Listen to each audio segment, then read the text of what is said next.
السلام علیکم فرینڈز، اس ویڈیو میں ہم آج ایک اور اصناف نثر کو دیکھیں گے۔ افسانہ ہے جو، اور اس افسانے کے آغاز و تعارف اور آغاز و ارتقاء کو دیکھیں گے۔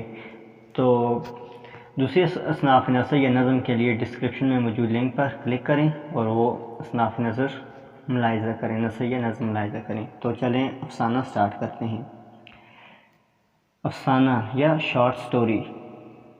افسانہ ایک ایسی مختصر تحریر کا نام ہے جس میں کسی واقعے، کردار یا لمحے کی جھلک دکھائی جاتی ہے۔ اردو زبان میں افسانہ انگریزی ادب کے اثر سے آیا۔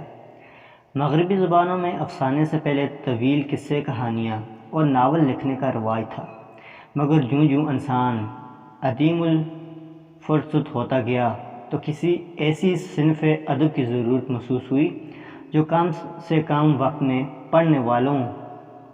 پڑھنے والے کو مسرت اور تسکین کے لمحات میسر کر سکے۔ چنانچہ افسانہ لکھا جانے لگا جس کے اثرات ہندوستان میں بھی در آئے، جیسا کہ نام ہی سے ظاہر ہے۔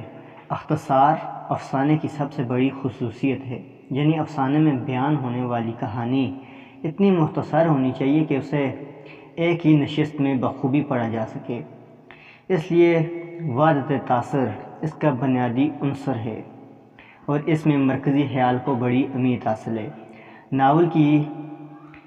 ناول کی طرح افسانے میں بھی اسلوب بیان، کردار نگاری اور مکالمہ نویسی بہت عام سمجھے جاتے ہیں۔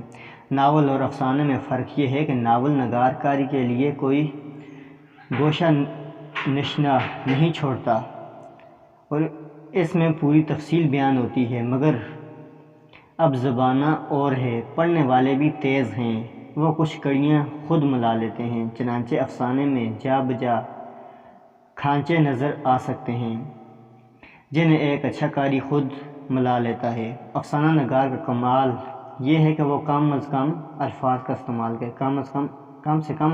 استعمال کرے اور الفاظ سے زیادہ جذبات سے اپنے افسانوں کو نمایاں کرے۔ لوگ عام طور پر الفاظ کے ذریعے نہیں سوچتے، بلکہ انسان کے دل و دماغ میں خیالات و جذبات پہلے آتے ہیں جنہیں وہ لفظوں کا جامہ پہناتا ہے اور خوبصورت بنا دیتا ہے۔ اس طرح افسانہ ایک خیالی پیکر کی عملی تشکیل کا نام ہے۔ یہ کسی امر کا ایسا بیان ہے جس میں تمہید ہو، ارتقاء ہو، عروج ہو، اور پھر اسے کسی موزوں نتیجے پر ختم کیا گیا ہو، نتیجے کا آغاز کاری پر چھوڑ دیا گیا ہو، یعنی افسانے میں ایک منطقی ترتیب و تنظیم ہوتی ہے۔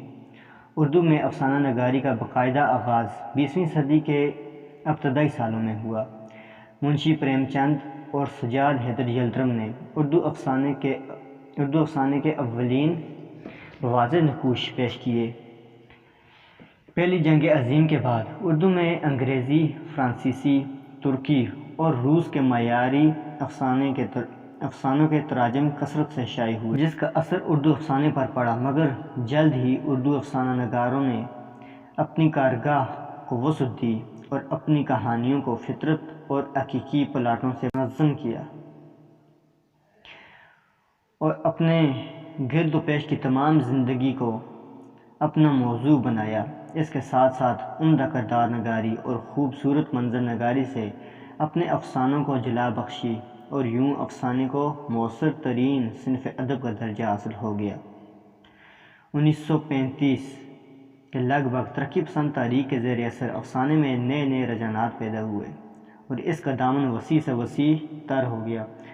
آزادی کے بعد ملک کو جن نئے حالات و مسائل سے دوچار ہونا پڑا، انہوں نے لوگوں کی زندگی پر گہرے اثرات مرتب کیے، چنانچہ افسانے کے موضوعات میں مزید وسعت پیدا ہوئی۔ آزادی کے بعد سے لے کر زمانہ حال تک افسانے لکھنے والوں میں بڑے نام ہیں، جن میں قرۃ العین حیدر، غلام عباس، انتظار حسین، اشفاق احمد، بانو قدسیہ، غلام ثقلین نقوی، سعادت حسن منٹو، خدیجہ مستور اور ہاجرہ مسرور کے ناول شامل ہیں۔